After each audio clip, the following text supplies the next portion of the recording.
Journalist Srinu YouTube ప్రేక్షకులకు స్వాగతం. తన పేరు ఎదురుగా కూర్చున్న తన పేరు రామసుబ్బారెడ్డి రమణారెడ్డి.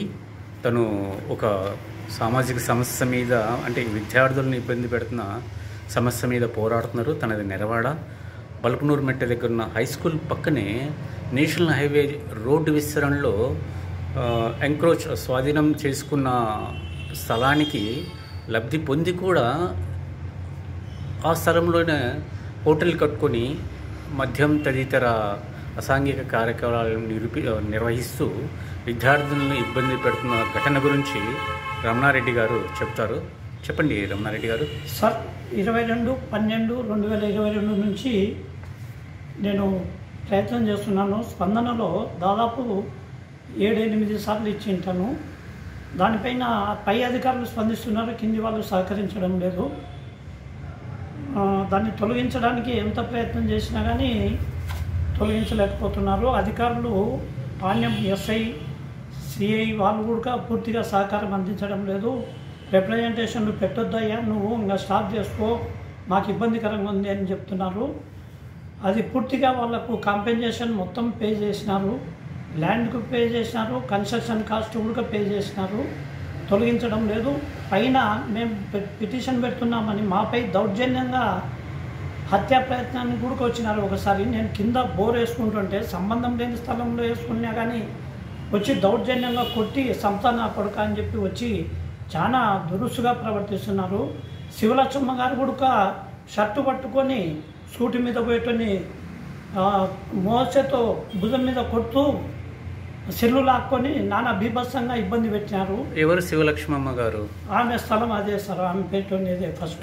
కాంపెన్సేషన్ ఆమెకు మొత్తం చెప్పించినారు. ఓకే, కాంపెన్సేషన్ మొత్తం చెల్లించినారు.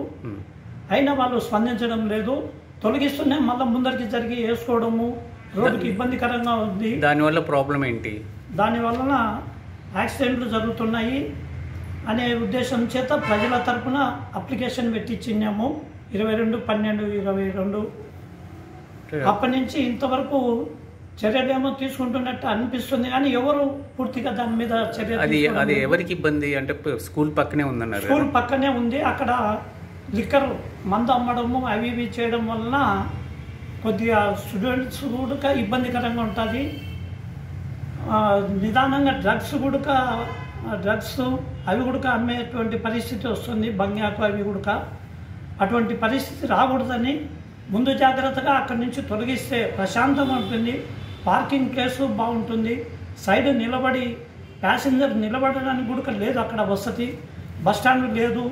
కనీసం బస్టాండ్ కన్నా ఏర్పాటు చేస్తారేమని అధికారులను కోరుకుంటున్నాను. దాన్ని తొలగించి బస్టాండ్ని ఏర్పాటు చేయమని కోరుకుంటున్నాను. మీరు కంప్లైంట్ ఒకసారి చూపించండి, అది కాపీ చూపించండి. సో తను కంప్లైంట్ ఇచ్చిన ప్రతిని మనకు చూపిస్తున్నారు రమణారెడ్డి గారు.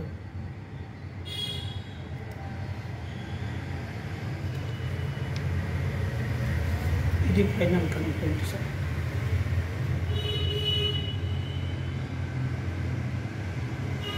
గౌరవ చరిత గారి దృష్టి కూడా తీసుకెళ్లారు ఈ సమస్యని. గౌరవ చరిత గారి కూడా ఎమ్మెల్యే గారి దృష్టి కూడా తీసుకుపోయినాను. ఏదేమైనా ఒక మంచి సమస్య మీద పోరాడుతున్నారు రమణారెడ్డి గారు. అక్కడ స్కూల్ పక్కన లిక్కర్ అమ్ముతున్నారట. అక్కడ ప్యాసింజర్స్కి నిలబడడానికి వెయిట్ చేయడానికి బస్ షెల్టర్ లేదట. విద్యార్థులకు ఇబ్బంది అవుతుందట. అక్కడ లిక్కర్ అమ్మటం వల్ల ఆ చుట్టుపక్కల ప్రజలు భయభ్రాంతులకు లోనవుతున్నారన్న ఉద్దేశంతోనూ తను చక్కటి మంచి ఆలోచనతో పోరాడుతున్నారు. రమణారెడ్డి గారి పోరాటం సక్సెస్ అవ్వాలని, అధికారులు అర్థం చేసుకొని ఆ సమస్యను పరిష్కరించాలని యూట్యూబ్ ఛానల్ కోరుతోంది. ధన్యవాదాలు రమణారెడ్డి గారు. Thank you sir.